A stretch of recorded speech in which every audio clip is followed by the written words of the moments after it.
Hello and welcome back to Paleocast. My name is Dave Marshall. And I'm Liz Martin Silverstone. And this is episode 81, Coccolithophores, with Dr Liam Gallagher of Network Stratigraphic. Liz, last night was the annual podcast awards show, and we were again finalists in the education category. How did we do? Unfortunately, we did not win this year. Boo. But the winner was Grammar Girl once again. Mm-hmm.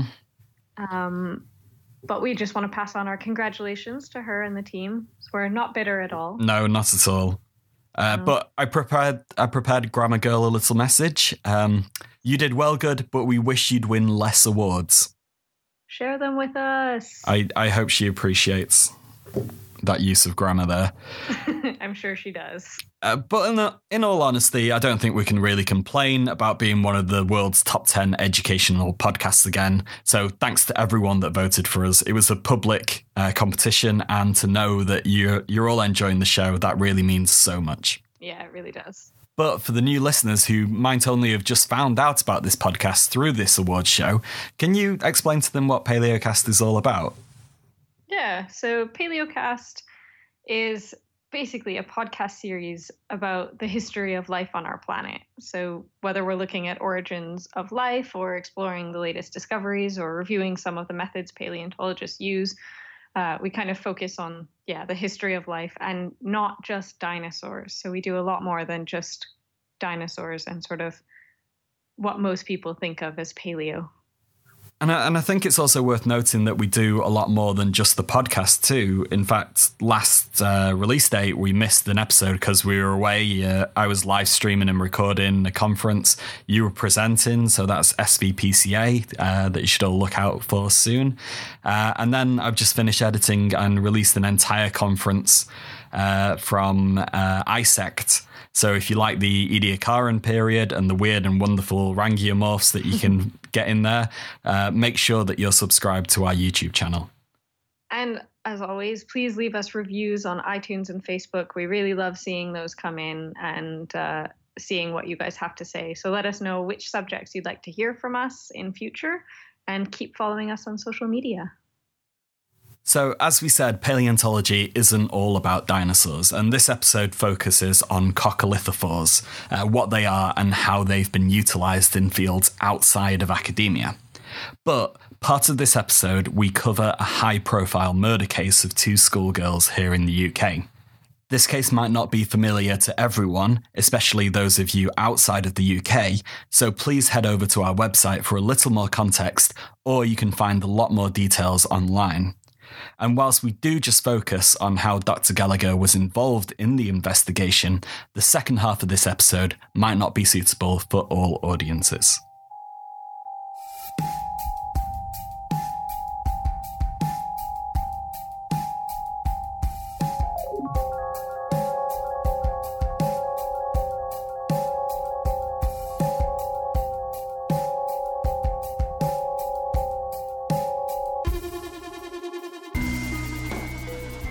Hi Liam, thank you very much for joining us. My pleasure, Dave. Nice to speak with you. Right, as we always do, we like to get to know the interviewee first and understand how they got into paleontology. So, what was your route? Well, as a school child, I was always more keen on the outdoors than the indoors. So that always led into contact with rocks and fossils. I was lucky enough to have a number of teachers who were also very keen on learning, hands-on learning. So a lot of field trips, a lot of seeing glaciated valleys, cliff faces. So not all textbook by rote learning, but getting out into the open air and actually seeing these features firsthand. So early secondary school, my interest in geology and things geological was really first sparked. And then what route did you take at university? How did you, because you're Dr. Liam Gallagher now, how did that come about? What did you study? Well, I went up to Sheffield to begin with. Again, a recommendation from my geography teacher, a teacher who I had throughout my secondary education, and he should probably be mentioned by name. Mr. Pritchard deserves great credit for leading me towards this path. He was alumni of Sheffield, and he recommended I went there, and I was lucky enough to get the grades to do a special honours degree in geology. Whilst there, I did a couple of modules in paleontology and micropaleontology, and got particularly interested in that. There was a master's degree at Sheffield, which I was fortunate or unfortunate, depends on how you feel it went after that, not to get onto. But during that summer, I was taken on a master's degree at University College London, and I was living in London anyway, so that was very convenient. A master's in broad micropaleontology, and that led me on to a thesis on calcareous nanofossils.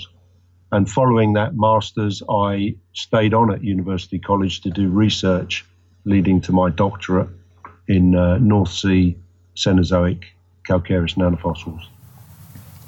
And from there, you went into the oil industry. So how did that career get started? Well, once you are finished your PhD, and I was really interested in continuing the research, but back in the late 80s, research funding was very tight, very difficult to obtain. And being very recently married and very recently mortgaged, it became clear that staying in academia wasn't a profitable occupation. And I was lucky enough to pick up a newly opened position at a consultancy in Watford. They were looking for their first calcareous nanofossil specialist to join the team there. And they were a consultancy who specialized in working with the oil and gas industry worldwide to solve their stratigraphic problems. Is there any scope for you to continue your research in your current role? Yes, here at Network, myself and my co-directors actively encourage continuing research. The science is always moving on, and we feel it's important to keep up to date with novel biozonations, new methodologies. So we're always allocating a certain amount of time during the week to keep our hand in, as it were, in particular with the onshore chalks we have here in southern England.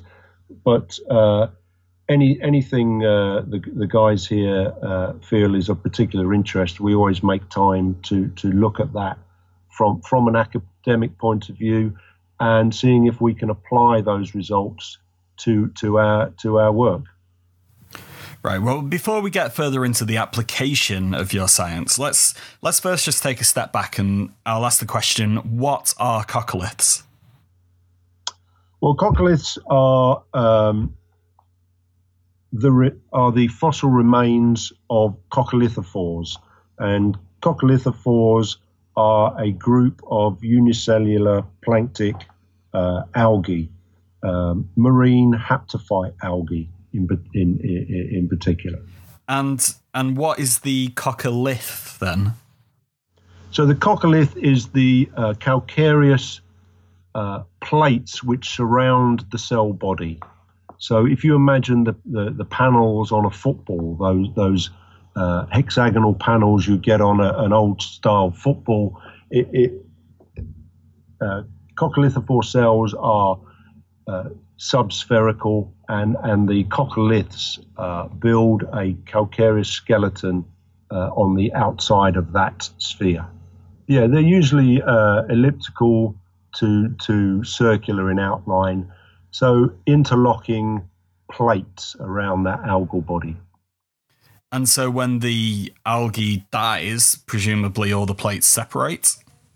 That's correct. The algal body will decay on death, and what you're left with is the calcareous plates, the coccoliths, and they will disaggregate and settle as individual units as part of the sediment load. So these are really, really tiny little things. They're on the nano scale. So how many of them can we really expect to find if there's something so small and it just falls down into even smaller bits? Are they really hard to find, or do we have absolutely loads of them?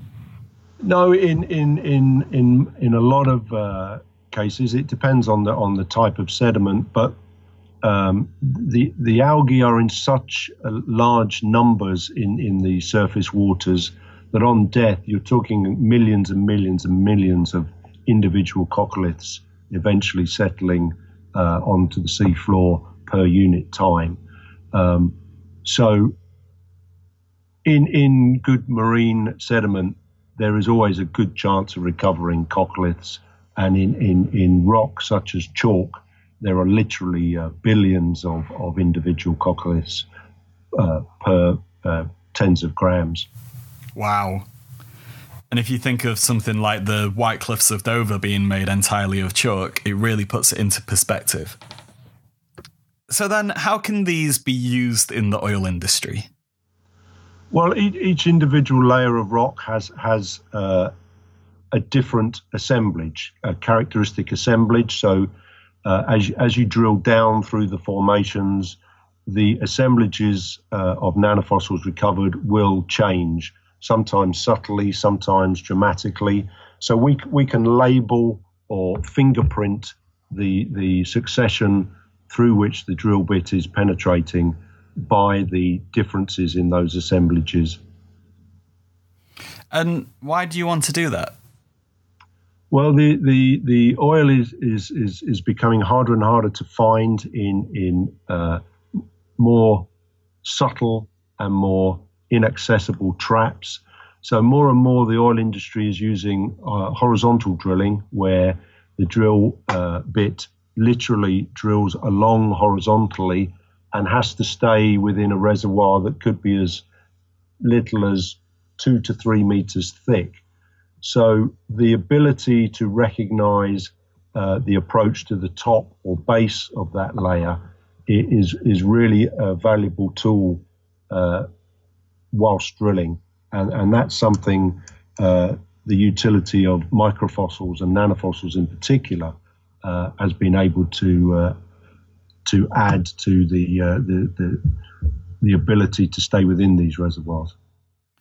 Because microfossils and the use of biostratigraphy was something that was originally done in a lot of the oil drilling for oil, but then its use has been waning quite a lot as new technologies have developed, such as the use of radioactive sources on the end of drill bits and stuff like that. So is this horizontal drilling and staying within such a narrow little window of a rock unit, is that really bringing a revival of biostratigraphy? Well, it did a number of, maybe 15 years ago, the advent of horizontal drilling, I guess, brought the requirement for the number of micropaleontologists offshore up to a critical mass. Since then, there's been a contraction in the industry overall, and fewer and fewer people are being used, simply because fewer and fewer wells are being drilled. Back in the day, there was so much money swimming around in the oil industry that they would have 2 to 4 micropaleontologists on the rig, plus a couple of technicians for a very short interval of drilling. Nowadays, they're more circumspect in their requirements, and it's only really at critical casing picks where there are pressure barriers that become safety critical, or, as I say, within the horizontal drilling, where staying in the reservoir for an additional 50, 70 meters can literally mean hundreds of thousands of dollars. Yeah, it's surprising that to a lot of people, when I've told them about my past work in the oil industry, when I said to them, like, the work that I was doing there was needed for a critical point where we pick a casing point because it's going to go down into a high pressure unit of rock, the drill. And if we entered into that, then there'd be all kinds of trouble and it'd cost hundreds of thousands of pounds. And people didn't realize that being a paleontologist, you could be so important in a way. Yeah, that's what it boils down to. For the oil companies worldwide, time is money, and if you save them time, you save them money, and if you, whilst saving them time, you keep them in the reservoir, you're saving them money and making the money at the same time, and that's a situation they favour. Yeah. For relatively little cost, one man and his microscope per day, compared to the radioactive tools you referred to earlier, they are hundreds of thousands of dollars per day, per week rental. So for little cost, the oil companies can make or save an awful lot of multiples of that outlay per well by using skilled micropaleontologists, nanopaleontologists, palynologists in the right scenarios. It sounds like you need to put your prices up. Well, we always attempt that, but in the current climate, I guess it's a buyer's market. Let's put it that way.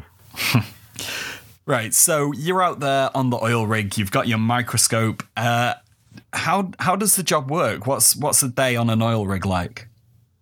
Well, days are split into 12-hour shifts, so typically there will be two of you on board, 12 hours each. And as the drill penetrates the rock, that rock comes up to the surface as chippings, 1, 2, 3 millimeter sized chippings. And those are collected by a mudlogger, and he will clean them off the drilling mud. He will then describe the lithologies, and then those chippings are passed over to us to prepare for, in my case, nanofossil slide, which is just a case of crushing those chippings down on a glass slide with a little bit of distilled water, spreading it out into a thin paste, letting it dry, adding a cover slip, and then popping it under a polarized light microscope. So within 10 minutes of those rock chippings coming to surface, we can have a result of sorts for the geologists and the oil company reservoir engineers to take forward and update their models. And do you find, 10 minutes is really, really quick to be able to have at least some kind of preliminary result. Do you find that often there's a geologist or the man who's in control of the rig breathing down your neck saying, come on, we need these results like straight away? Yeah, all the time. You're never alone as a paleontologist on a rig, because even when you're not drilling, you're doing something so curious and so non-oil rig-like. Somebody wants to have a look down your microscope. But during the critical times, yes, as I say, time is money. So the quicker you get that result, the quicker it can be implemented downhole, whether it's an instruction to stop, to steer, or to circulate for a little longer. It is very easy to be put under pressure for those less experienced hands to give a result perhaps that they think the oil company supervisor wants to hear, rather than taking the necessary time to deliver the actual result. Geology always springs a surprise in any well, so if you're not delivering the result the guys onshore expected, that I'm afraid is just tough. They'll have to go away and think. And being in that situation by myself as well is really terrifying. When something new comes up and everyone's there waiting for you to tell them what's going on. No one understands what you do. And I think it's an interesting point that you raised, that everyone comes to have a look to see what this strange paleontologist is doing on the rig, and what are they even looking for. The number of times I've had someone come up to me saying, like, are you looking for like a T-Rex or something? And well, yeah, that's the only fossil they know the name of. Is where that comes from? Yeah, well, I'm trying to educate everyone slowly. Initially, it's quite terrifying if you're dropped into that kind of situation on your first hitch. But with experience, you gain confidence. The more and more you go back to the same reservoir or to the same location, you have confidence in what you have seen before and what you can realistically expect to see in that well. And so long as you know your stuff and you've done your research, as we were speaking about earlier, and there's no other reason why the result might be different, you stand by your result and invite everybody else to look at their results to see if perhaps they're not looking at things quite the right way. It's a team. When I first started out, there were people who were blamed and people who were run off the rig for doing one thing or another. Nowadays, it's all about team, and decisions are made as a team, and you live and die by those decisions as the whole team. So it's better in that respect, but you are still under a certain amount of pressure to deliver that result as quickly as feasible. So that's life offshore. The job just isn't all offshore work. I think you can only work at least 2 or 3, most 2 or 3 weeks at a time offshore. So what's the work like onshore? How's that different? Yeah, typically offshore it will be a 14-day hitch, sometimes a lot shorter, sometimes as much as 3 weeks, and then followed by at least 1/3 of that time off before you can go back out onto the rig. Here at Network, we have samples also sent to the office where they're prepared and analysed for non-real-time studies, review studies, paper-based studies, and then there's the writing of reports and summarising results from the well site work and other studies that come in. So probably 2/3 office-based, 1/3 offshore would be typical for an early career biostratigrapher. Okay, and so before we move on to the next bit, I just want to ask, do you have any oil rig anecdotes? Surely you must do.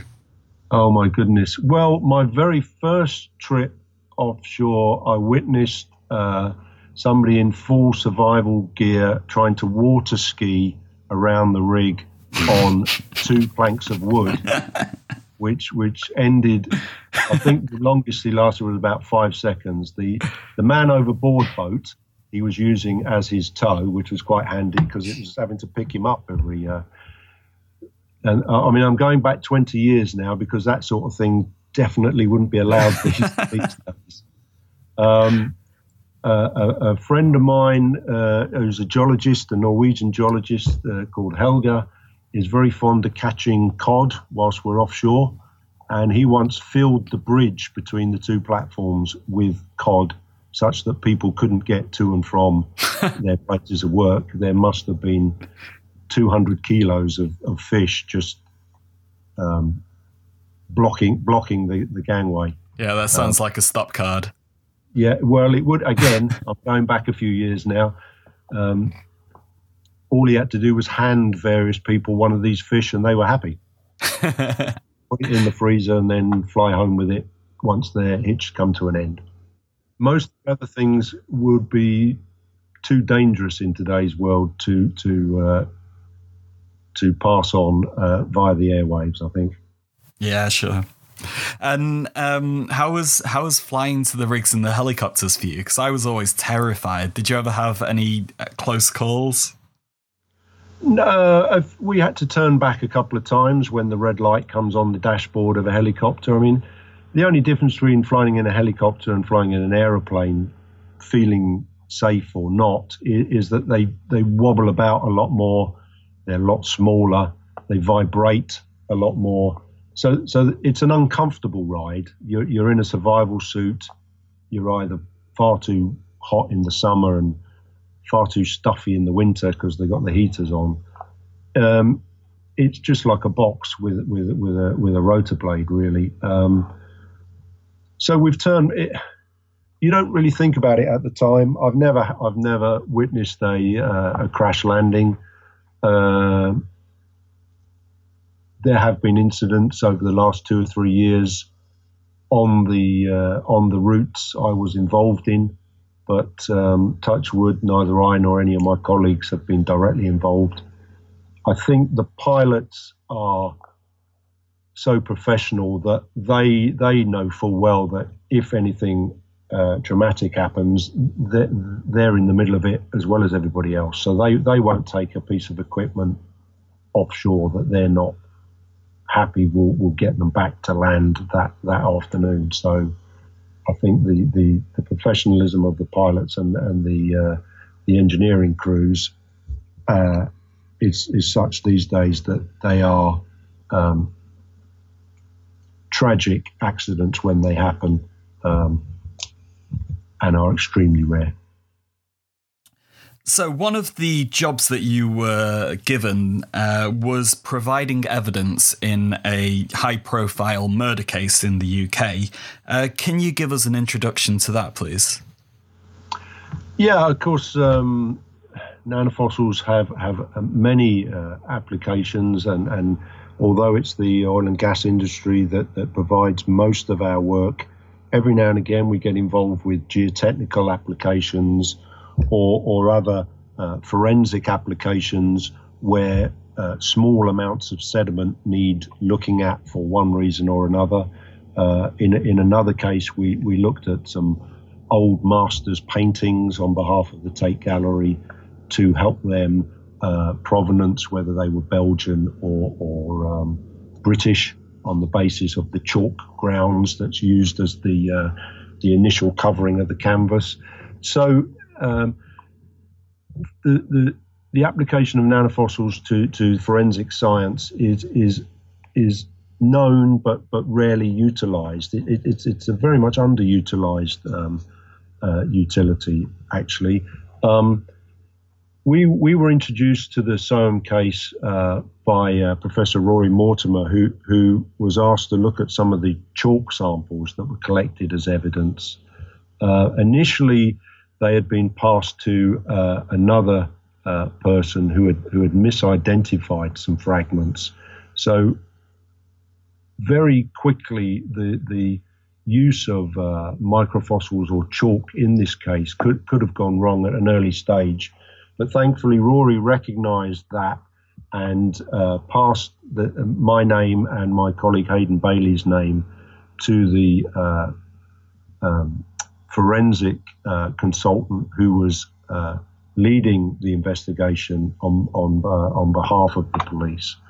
And they contacted us to see if we could work with extremely small sediment residue, which we said we could. If it was the right sort of sediment, it should yield a small number of microfossils, and it should yield a sufficient number of nanofossils to make it worthwhile. So we were furnished with a number of samples by the Cambridge Constabulary, came down to visit us, handed over the samples in sealed plastic envelopes, insisted that everything was resealed and relabeled and signed off at every stage of the process, such that the evidence trail could be maintained. And the results which we submitted to the prosecution were such that the chalk involved didn't actually outcrop anywhere in the local area. It had only been used on a driveway by a local farmer to provide a firm surface for a track up by his land, such that the only way these chalk particles could have got onto the accused car were if he had driven it up that lane. And that lane, which was known as the Common Drove, was where the bodies of the two unfortunate girls were discovered. So, having originally denied any knowledge of that area or ever having been to that area, the accused car contained fragments of rock which were only outcropping on that particular trackway. So his initial statement of not guilty, no idea what's happened, it was nothing to do with me, quickly or subsequently turned to guilty of killing the girls, but he had no recollection of how or an exact timescale of when, and then admitting dumping the bodies in that area. So can I just take you back on a few points there? Because I think it's really strange that a paleontologist would get involved in a murder investigation. So did you know the nature or the purpose of the work that you were asked to undertake at the time? Did you know it was for this murder investigation, or who the defendant was, or anything like that? No, none of that was revealed at the time, so that the results, there could be no accusation of bias in the results. If we knew the samples had come from Cambridgeshire, for instance, you would instantly have a bias towards what those sediments might be. So none of that detail was revealed to us until the end of the case. In fact, until we were told that we would not be called to court to present the evidence because the plea had been changed on the basis of that evidence. So it was all the samples had code letters and numbers, so no location identifications and no reason or expectation was provided. This was like such a huge story, though. It was in every newspaper on the news every day. There was updates about these two missing girls, and then all of a sudden you get the police coming in and asking if you could look at these samples involved in a criminal case. Did you not have an inkling that it might be this case? No, not in the early stages, because at this stage. The accused hadn't been at the early stage. The accused hadn't been arrested. He was very much on the side of the local people going out searching and helping with the searches and gathering in the village hall of an evening and doing whatever could be done to find the girls who were still missing at the time. So, from our point of view, we had done a similar case down on the south coast, where there was some rock residue on a shoe that had been discovered. So we knew it was a case that probably involved either a missing person or the provenance of some material that was found either on a vehicle or on an object of some sort. But no, there was no connection with the Soham case at the time, and I'm really glad that was the case, because it's very difficult to keep an open mind if you know or think you know details of a case which are always going to be one side of a story. And how much material did you actually have to work with? You said it wasn't very much. Was it enough to confidently get the preparation done and get enough fossils to be able to analyse? Yes, some of the samples were as small as 2 or 3 grains, so a gram or 2 of individual liths.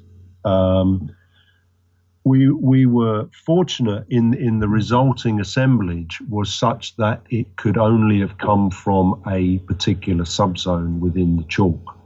On another day, in another instance, the resulting assemblage might have had a longer range and wouldn't have been as specific as it turned out.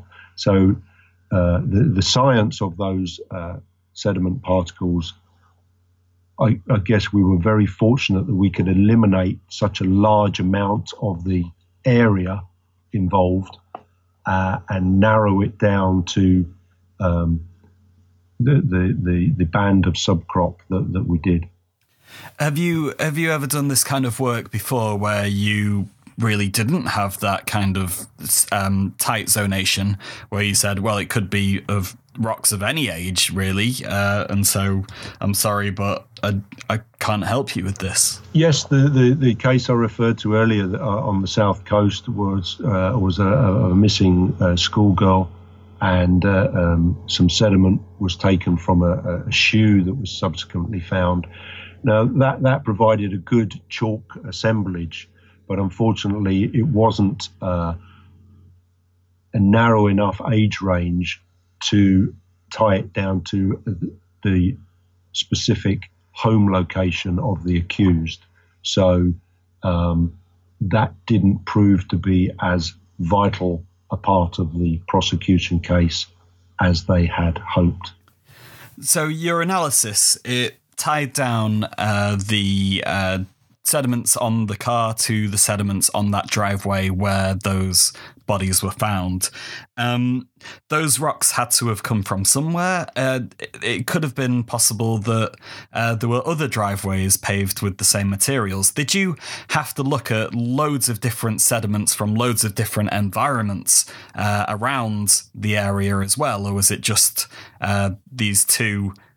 Is this sediment that we found on a car a match to the sediment we found near the bodies? Yeah, subsequent to the results, we had to make sure that what we were saying was as accurate and as detailed as we hoped. So Chris Wood, an eminent chalk stratigrapher, got involved and using his expertise in the area was able to say that particular subzone did not outcrop anywhere in that area. So it could only be as a result of somebody digging it out of a local pit. And extensive investigations by the police showed that within an acceptable radius of that area, there was nowhere else other than that trackway where the farmer had access to a little pit nearby that he could dress that trackway with.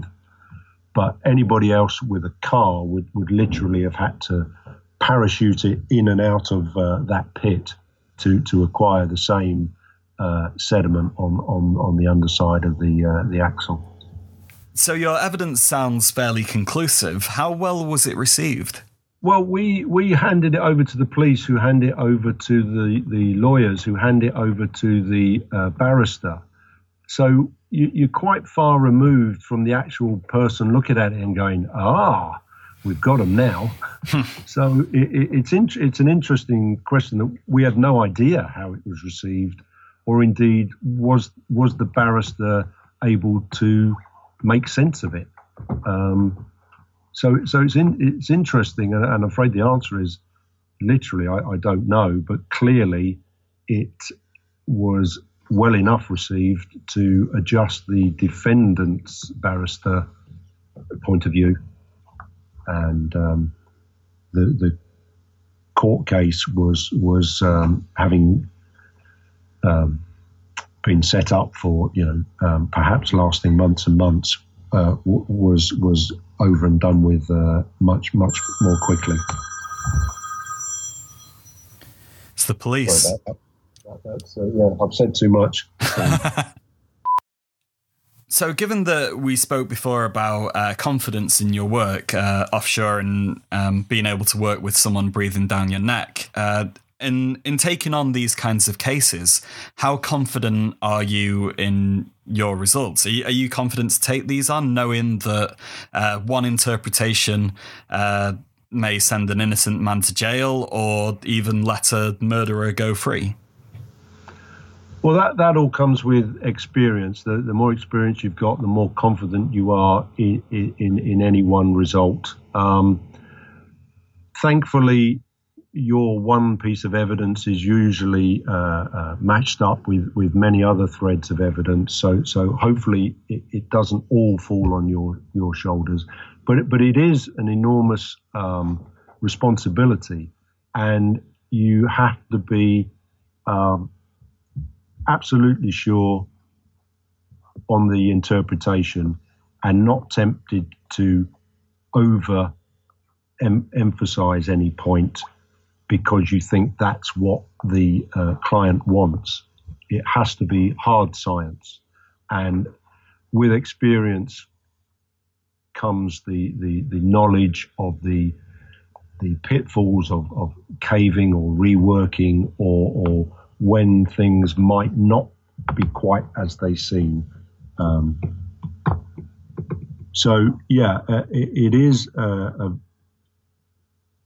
It is in the back of your mind, but at the same time, if you let the science do the talking, then that's all you can do. And so it sounds like you'd be willing to stand up and testify to that. Have you ever been asked to? Well, that was part of the process with this Soham case.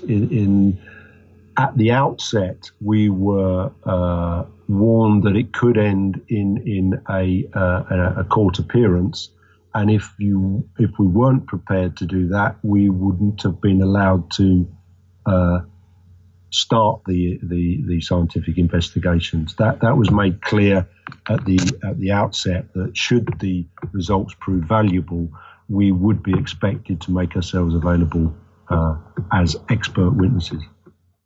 And all in all, the murderer was convicted and he went to prison where he's serving multiple life sentences. How have you felt about the whole process? I'm happy that the results we provided to the lawyers were accurate, and beyond that, I haven't thought more of it. As I say, our evidence was put together with many thousands of other pieces of evidence to make the whole case. So even though we like to think it was a critical piece of evidence that may have changed the course of the trial or the length of the trial, I think with the other paleontological forensic evidence in particular, the right result would have been achieved in the end. But I don't wonder what if, because I'm confident that the results we provided were accurate and were accurately interpreted. So we've really seen how nanofossils can be used in fields other than the oil industry. So have there been any other uses? At the moment, I'm working with a student in Birmingham on a project designed by the Natural History Museum. Now, the Natural History Museum have got the world's foremost collection of Cretaceous shark teeth. But what they struggle with is the exactly where these came from and exactly what age they are, because a lot of them were collected as long ago as the early 1800s, and they've sat in the collections for years gathering dust. Recently, a young lady did a project on them and came up with an evolutionary lineage for these sharks based on their teeth, because they're one of the few parts of a shark that actually gets preserved in the fossil record.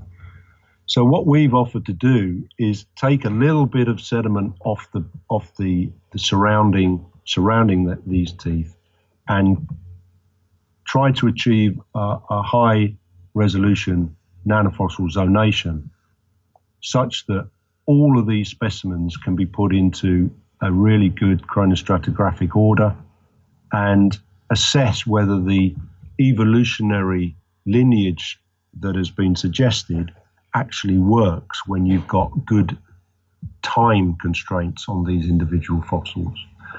So my student Wilf is working on that at the moment, and the museum are excited at the prospect that if this proves to work really well, they can apply it to any macrofossil collection, macrofossil or mesofossil collection they have there. So long as the sediment is marine, there's hope that you'll get nanofossils out of it. And where the fossils are particularly valuable, you need such a small amount, literally scratched off the back of the specimen, that nobody would ever notice. It's a non-destructive, destructive process. And I'm hoping that the results of this initial study are good, and that the museum will embrace it as a process to help them classify what are world-class collections over the next few years. Museum collections are notoriously dusty, though. Do you not worry about contamination with these things? Because you're looking at something on the nanometer scale. It would just take a tiny amount of dust to go from one specimen to the other, and you've contaminated it. Well, what we do is we just literally shave with a scalpel blade the outer surface to remove any dust or slight weathering, and then take the sample we're going to process as a shaving from under that. So a clean surface, and just a few micrograms of chalk is sufficient for a good result. Do you see a bright future for nanofossil research, and in particular using it for these other applications? I hope so. As I said, the oil and gas industry, people might think will be dead and gone in 100 years' time, but we need to get our energy from somewhere. And if you're talking about wind farms, wind turbines, these have to be placed on stable foundations. And we've done work with engineering companies to label or fingerprint the chalks X meters below the surface, such that they can be sure these tall windmills are on the specific layer of rock they need to be on. So any challenge where rock is involved, and particularly in where only small amounts are available, then there's a use for nanofossils. We just have to think of it yet. Okay, Liam, well, thank you very much for joining us. My pleasure, Dave. Thank you for taking the time to listen.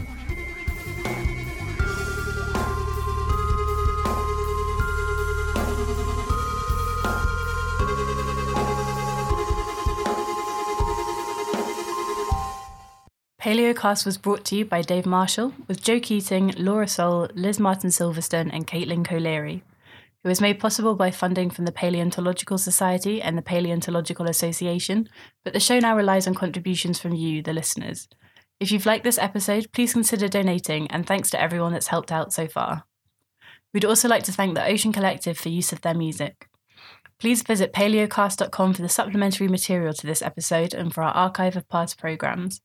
Subscribe to our Twitter feed @Paleocast and like us at facebook.com/Paleocast to get all the latest news.